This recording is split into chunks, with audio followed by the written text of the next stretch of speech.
I wasn't trying to disappear. At some point, I realized I wasn't confused. I was just listening to too many voices at once. Everyone had an opinion. Everyone had a timeline. Everyone knew what should be the next step. And somewhere in all of that,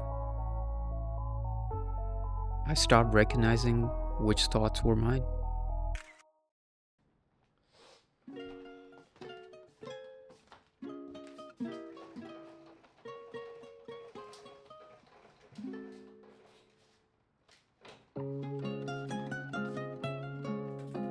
So this wasn't a getaway. It wasn't a reaction. It wasn't me running from anything. It was a decision to step far enough away to hear myself without the interruption. Manchester has been good to me. It gave me ground, routine, something solid to stand on. But stability has a strange side effect. It can make you forget to question things. And I had questions. I wanted to know who I was when I wasn't being productive, when I wasn't being wanted, when I wasn't trying to prove that I was okay. Tokyo doesn't care about your internal dialogue. It doesn't slow down because you're thinking. It doesn't wait because you're unsure. It keeps moving. And somehow, that made everything clearer.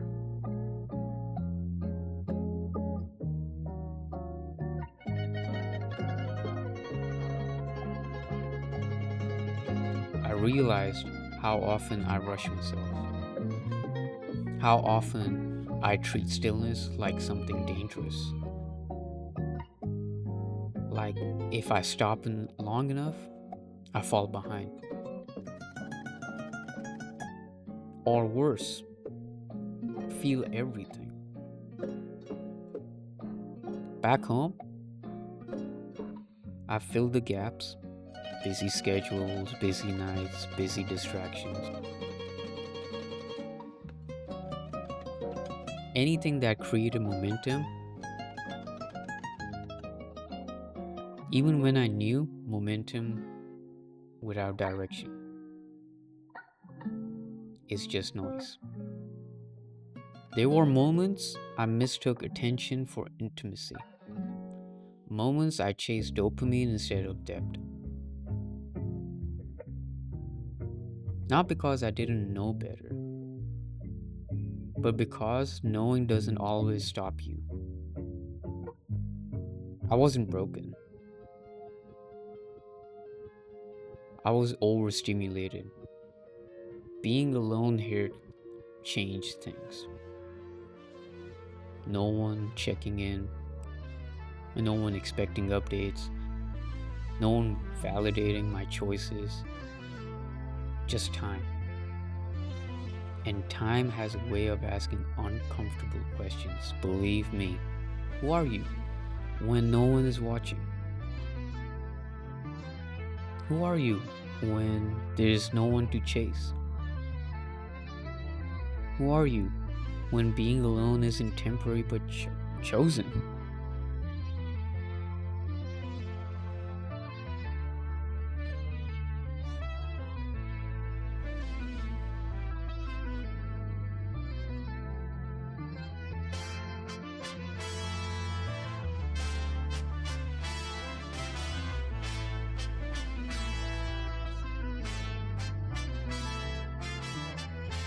I didn't answer those questions quickly.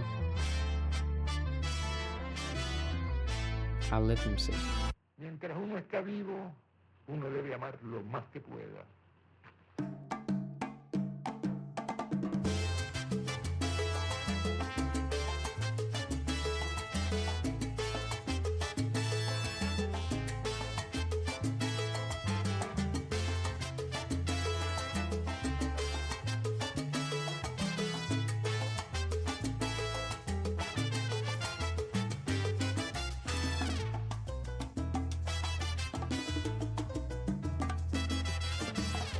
What surprised me the most was how gentle that process was. Big revelations, nope. Cinematic breakdowns, no. Just small realizations stacking quietly. I noticed how people here move with intention. Fast, but not frantic. Focused, but not aggressive.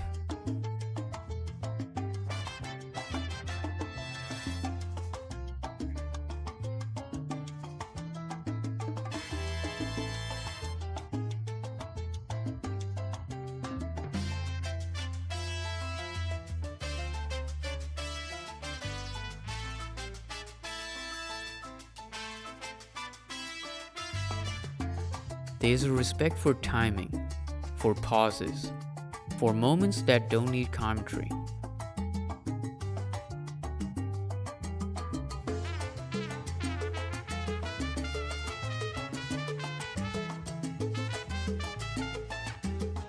I started doing less documenting, less reacting, less performing my life as it was happening.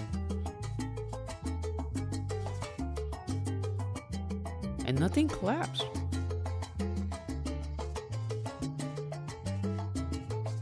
Loneliness showed up differently. It wasn't loud, it wasn't dramatic, it was neutral. Like a room you step into and realize you don't need to furnish everything immediately. I stopped treating being alone like something to fix. I stopped assuming it meant something was missing, something was incomplete. Sometimes, nothing is demanding your attention, and that's okay.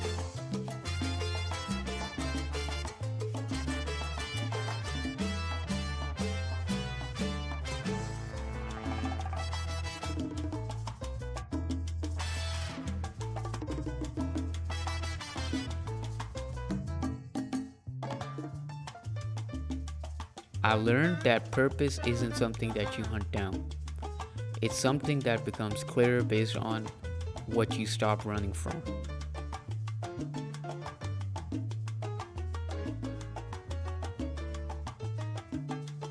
It's something that becomes clearer based on what you stop running from.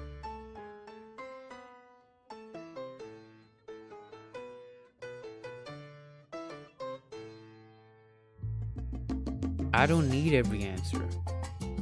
I don't need a perfect plan. I don't need to be understood by everyone. That urgency I used to feel to explain myself, to justify my pace, to go ahead, to be ahead, it all softened.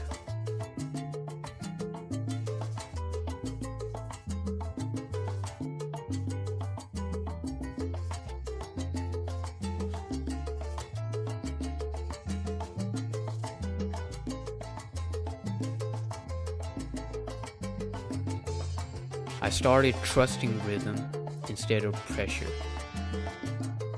I take photos now. I take videos now. Not because I'm afraid of forgetting, but because I accept that I will. And forgetting doesn't make moments meaningless.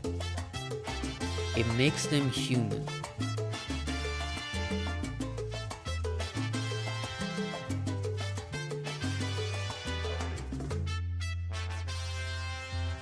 This city, this trip never asked me to do anything special or to be special.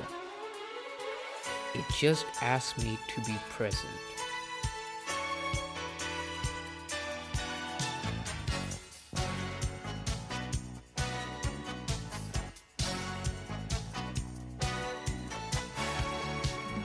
Now, I am leaving with fewer answers than I arrived hoping for.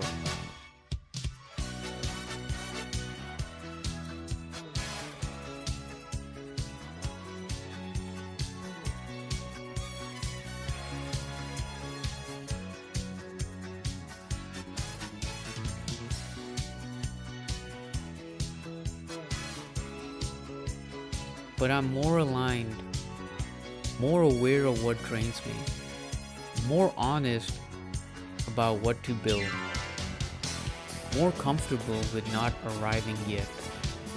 This wasn't starting over, it was about checking in, making sure that the life I'm building actually belongs to me.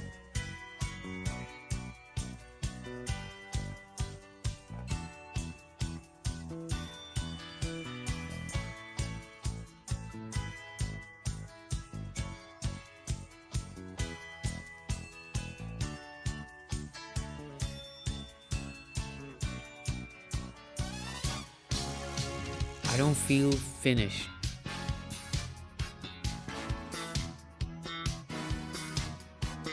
I don't feel left behind. I feel awake. And right now, that's enough.